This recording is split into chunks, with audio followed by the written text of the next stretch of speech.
Up next on The Bottom Line, the struggles of refugees who enter Montgomery County looking to start a new life. We'll hear how the county is doing in welcoming these immigrants. A favorite Silver Spring meeting place is back in business. And we meet Takoma Park's new mayor and find out how she plans to preserve what is special about that city. Thanks for watching, everyone. I'm Susan Kennedy. Over the last 5 years, Montgomery County has welcomed close to 5,000 refugees and asylees, many of whom are seeking refuge from their home countries. Recently, the Council's Health and Human Services Committee heard from various agencies about how our county is helping these folks resettle into their new lives. As I always put it, individuals do not go to bed planning to become refugees the very next day. It's often the actions of other peoples or the inactions of other peoples that make those individuals have to flee their countries to seek better places to call home. The committee update came as safety concerns surrounding refugees entering the United States has arisen. Officials from various agencies told council members it normally takes 18 to 24 months for a refugee to complete the referral, screening, and review process before they are cleared to come to the United States. And Montgomery County welcomes those refugees at a greater rate than almost every other jurisdiction in the state. You have individuals who have suffered trauma. You have individuals who are adapting to a new culture and a new language. But we have successfully managed to assist people from Burma, from Ethiopia, from Cameroon. And so the temporary, I'm confident, concern over folks from the Middle East will be assuaged as time passes, and we see that the relatively limited number of folks who will come in from Syria also adapt successfully. Councilmember Craig Rice says many of the refugees who come to Montgomery County defy stereotypes and have left much of their lives behind for a second chance at a new life. Because people don't understand what it is to be a refugee. All they want to do is come here to this community and continue to live out their lives, be productive members of our community, and raise their families. And so I think that, really making sure people understand that as the really pretext of this whole thing and this whole discussion about refugees and resettlement is the key to quelling a lot of the concerns that our community members might have. Sometimes we don't even have the time to choose. You just need to run, and run with the clothes on your back, and then just pick your kid and run as far as you can. Most of the asylees who are here in Montgomery County are from Ethiopia. Asylees travel here looking for asylum once they arrive. Sarah Zulo says many of those Ethiopians are an integral part of the Silver Spring community today. We want them to be comfortable. We want them to be part of our community. We want them to be very successful. We're talking a lot about the Ethiopian community here in the Silver Spring area that have come 30-something years ago and today are one of most of the successful community. And I think a lot of the newer community can do the same thing here. In this next story, we meet two sisters who themselves were refugees from Ethiopia. They came to America more than 20 years ago and overcame challenges and barriers to start one of Silver Spring's most beloved meeting places. As long as at least it's good, we don't have to go buy. Lenny and Abebe Sagaye are survivors. The sisters came to America. So would you like a coffee? Sure. From war-torn Ethiopia and opened their tiny coffee house on Bonifant Street in Silver Spring. They made it through the 90s when Silver Spring was a series of boarded-up buildings, when large chain coffee companies were on the rise, and most recently, a fire that forced the business to close for 10 months while repairs were being made. But there was never a question whether the Kefa Cafe would reopen. There is no way we can just give up because we thought it wasn't going to take 10 months. I keep saying that 10 days, 10 days, 10 days. But for everyone to come, it's like, when are you going to open? When are we going to open? They don't even say when you're going to open. When are we going to open? So there is no way that you can just shut the place and go. I mean, there's no way. You don't close your home on yourself. So this is not a home just for my sister and I. This is a home for a lot of people. If you step inside the Kefa Cafe, you are immediately greeted with a smile or a hug. No one who enters is a stranger. Hey, thank you. And on our visit to the Kefa Cafe, customers were stopping by to welcome the sisters back. Absolutely. We're glad you're getting some good press. Thank you. and that's the sisters' philosophy. We don't have internet access here, so people can talk. That does not mean it's a bad thing to have internet access, but to have one place that you can connect with people. Okay, it's great seeing you too.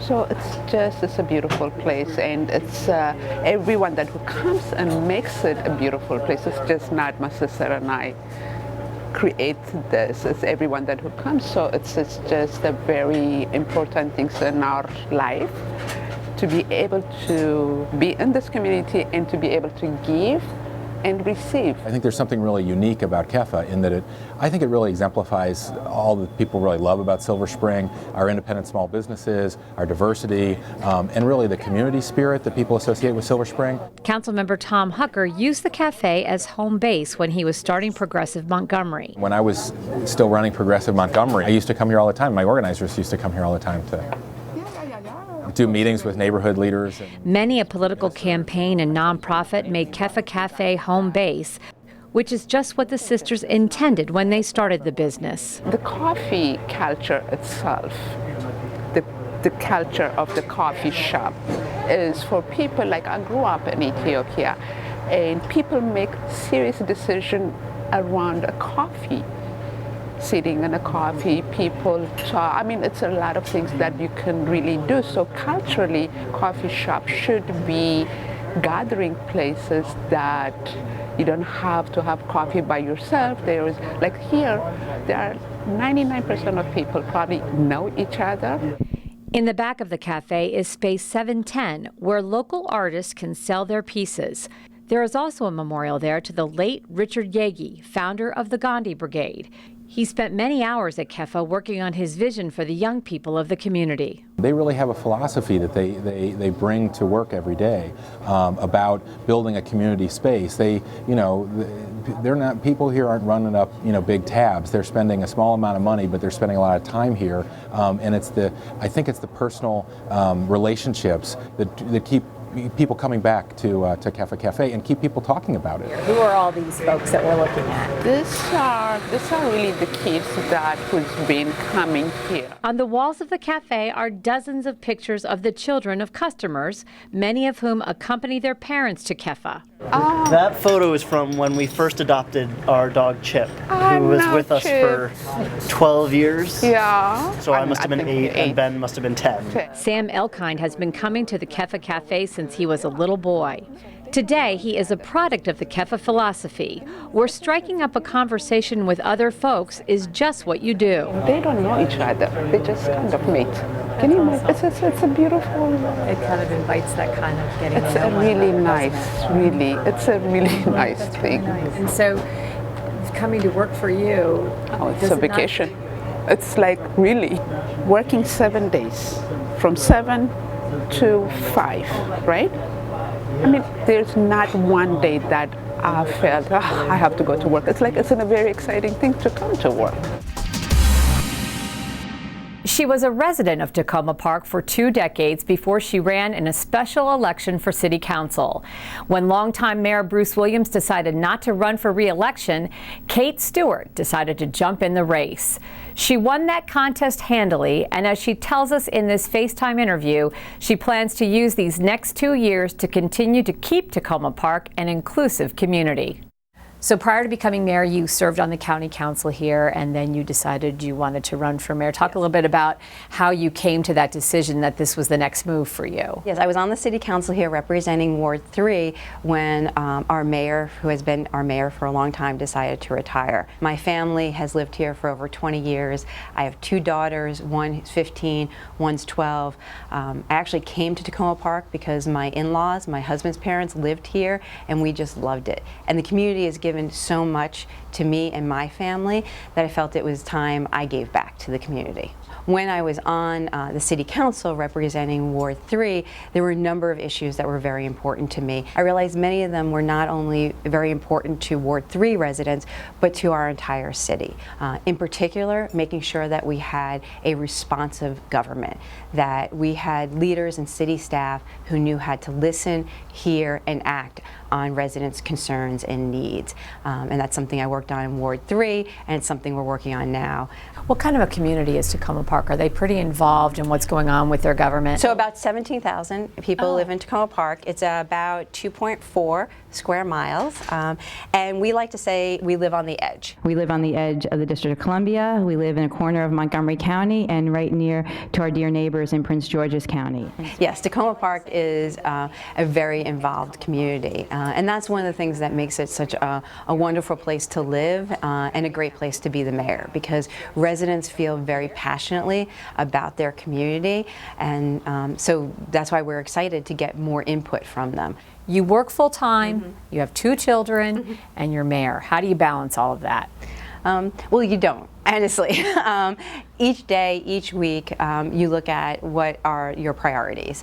And the wonderful thing about being in Takoma Park is that we have amazing community and people who are very involved and care deeply about their community. A lot of times residents will bring concerns to us. They're very active and educate themselves about the issues. So sometimes that makes the job a lot easier.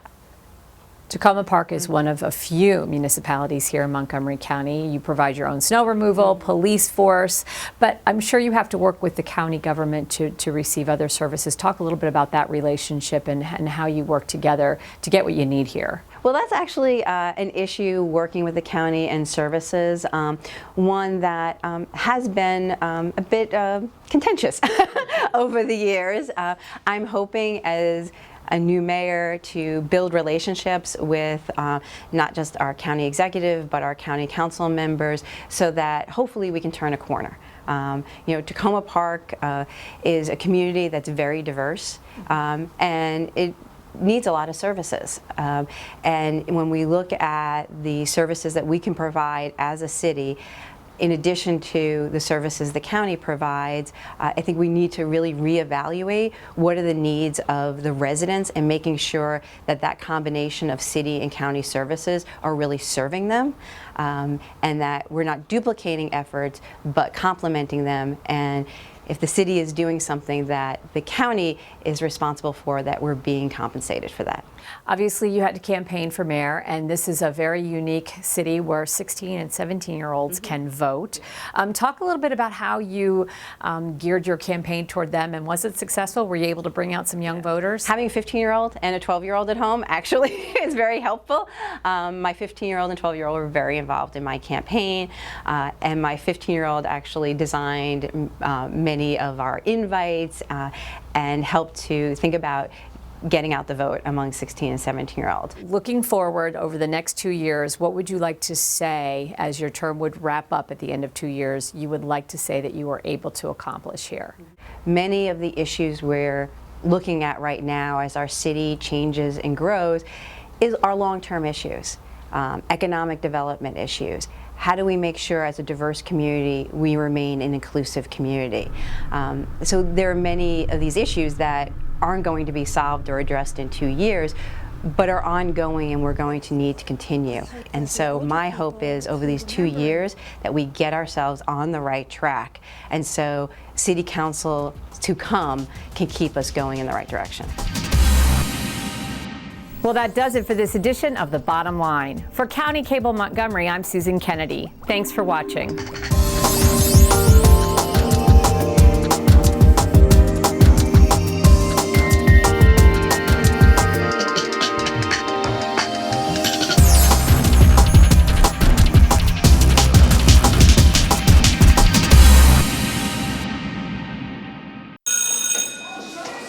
Don't look at me. Your hair's a bit frizzy today. Oh, you should pick that up. Oh, you're such a dork. Loser. Here, let me help you with that. Oops. Every day, kids witness bullying. Oh, look. Your crush is looking at you. Poor you. They want to help, but don't know how. See, no one here's gonna help you, because no one Teach your likes kids how to be more than a bystander. Visit stopbullying.gov. My new dad teaches me all kinds of stuff. I wouldn't use this one. He helps me with my decision making. Ever. And he's even teaching me how to drive. And that's why cars have bumpers. You don't have to be perfect to be a perfect parent. Thousands of kids in foster care will take you just as you are. play member? When I started taking care of Mom, I didn't realize the challenge of playing so many roles. But above all, I'm still her daughter. Visit aarp.org/caregiving. We're here to help.